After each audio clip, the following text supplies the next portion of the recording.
everyone, welcome back to my channel. For today's video, we are doing stories 3 and 4 in my December daily for 2023.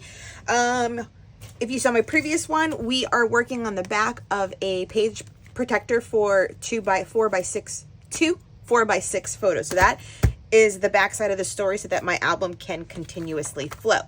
My story is taking my daughter to the Nutcracker.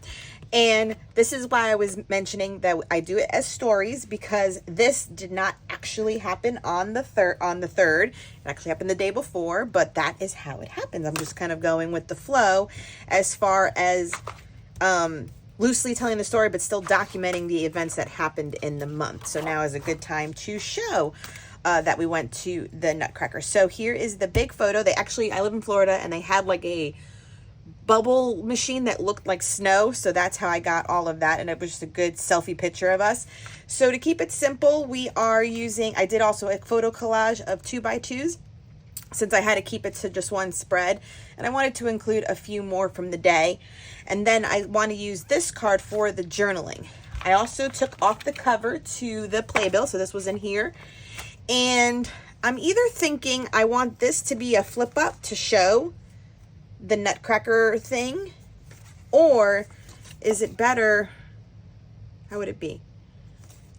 Or is it better to have this on the front somehow and then have it open?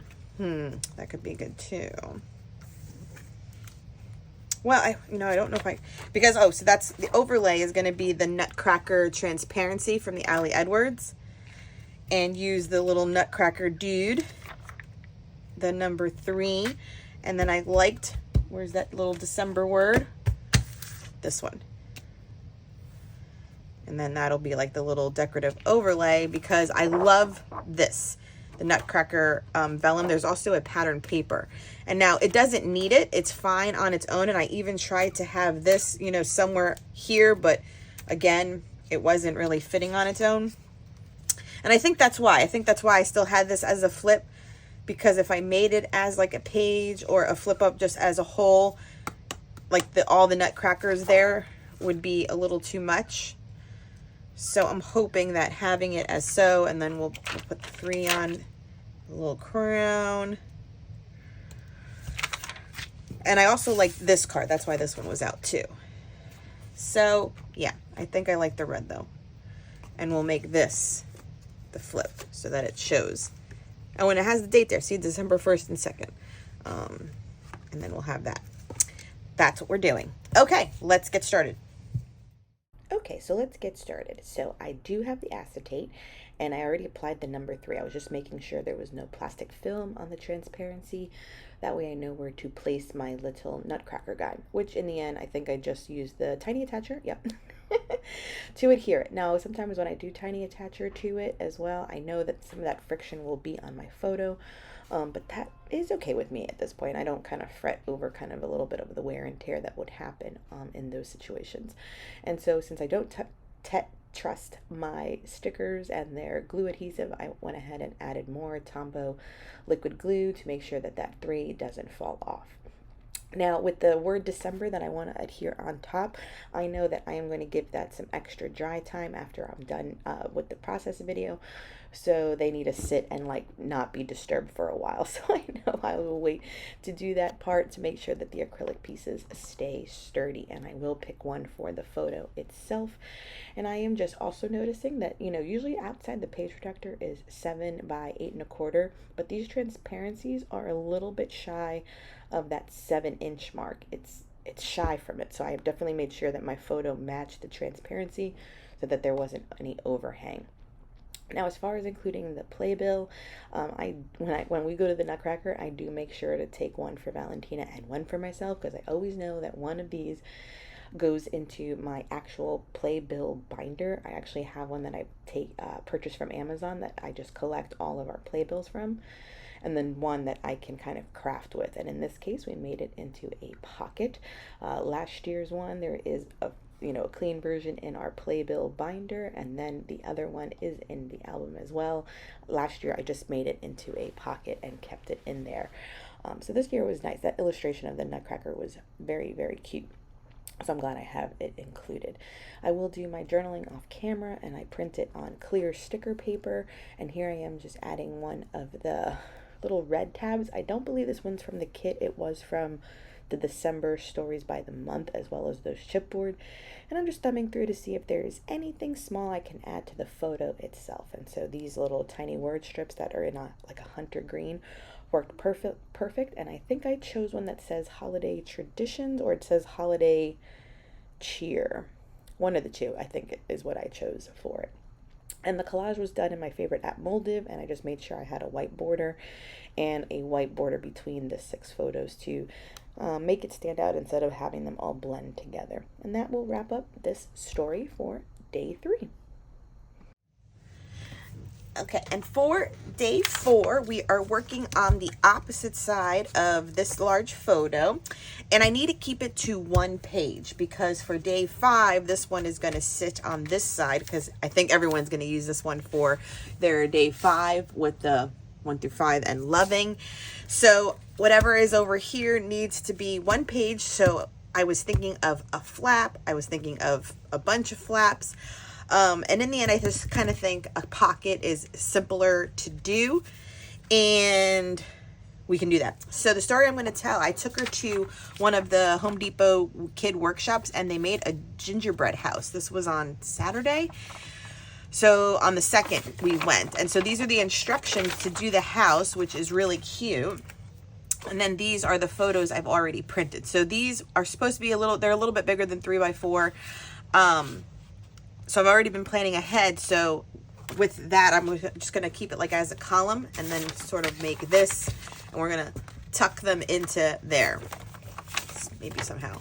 And then this photo I have already done because I'm going to do 5 things Valentina is loving. And so with that, I wanted to put a photo on this side, and that one will grace over here. So it'll kind of be combined to this, but the story of making this gingerbread house is here. And I was just looking for a current photo of something we've done recently for her here, and then we'll figure out what to do on the inside flaps. But at least we'll know it's about her, and I'm using that. And so we'll figure out how to do that for day 5 later. Let's get started making this side. Okay, so for this one, I thought at first of doing, I had mentioned like a couple of flip flaps and stuff, but in the end, I think I just decided on making a nice classic pocket where these 2 items I knew I wanted would keep the story and the elements, because I thought of a page too that I would have like the instructions, kind of like the background paper, and then have the photos on top of it. Could have been cute too. That's what I also brainstormed.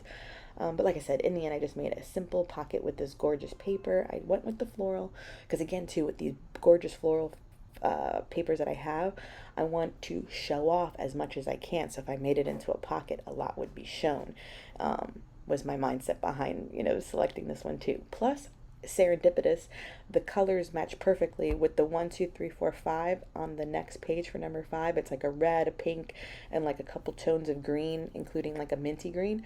These colors are exactly the colors in this paper, like the pink in the flowers, the red in the poinsettias, and then the 3 tones of green for all the foliage. So that was serendipity. That worked out perfectly. So I'm making my pocket, and I'm trying to get like as close to the edge with like really thin red light tape for the bottom half, so that way they would go into the pocket as deep as possible. What I end up doing for my number is taking one of the ornaments, and then I will heat emboss the number 4 using the new number set from the Allie Edwards kit this year. It's not perfect, but I'm okay with it not being perfect. But I also, that's right, I also tried first thinking I was going to make it into, have a tree as the back. And so I do cut it out of red construction paper first, or pattern paper, and then heat emboss the number 4 on it too. So I take you through this whole process. So here I am, here's the red. I do the heat embossing because it did fit the 4 perfectly. And in the end, once I embossed it, I just didn't love it as much. You know what I mean? I was just kind of like, But I do have these ornaments I want to use. And for me, I always think when I have the Allie Edwards kit, there's so many elements, there's so many great pieces that I do always have in my head, how do I use as many of the embellishments that are in this kit as possible. So to use one of the ornaments was how I got that done too, because have I used any of the ornaments yet in pages 1 through 4? No, but I do have plans for them on the ornament paper, and I think one other page. So like I said, I got to use these ornaments. They're too cute not to use. So here I am. I kind of liked it, and I was just like, no, you know, the 4 will fit on the ornament too, but I'm going on vellum. That was the thing. Because remember, these are pockets. I was like, how will it heat emboss? I do not know. Let's find out. It heat embossed just fine. It does turn out good. So if you did want to put even a sentiment or something on the vellum aspect of these ornaments, it does work. So just, I'm glad I did the little experiment for you. And then I leave it as such. I also thought, should I put it on some fun foam and pop it up? But again, the idea for me is the less bulk as possible. So it's going to remain flat, but I do put in some light velvet green ribbon through it, and I do add that wood veneer star to finish off the layout and the pocket, ready to accommodate page 5, which will be the next story we tell. Okay, that will finish up number 3, and what I'm going to do is truly adhere these pieces from Color Cast Designs at the end of the album, because they're so heavy that every time I try to add glue, it would move. So it needs a lot of time to dry. But for the sake of getting this video wrapped up, they go there. The flip out turned out great with the playbill. This is here. So remember, the memories will go right around there. And then day 4, we kept it simple with just the pocket, and I will go ahead and add that journaling behind this. So the instructions and here will be good. And then I'm already prepped for day 5. Thank you so much for joining me. Please subscribe if you haven't done so. Give this video a thumbs up. And until next one, bye.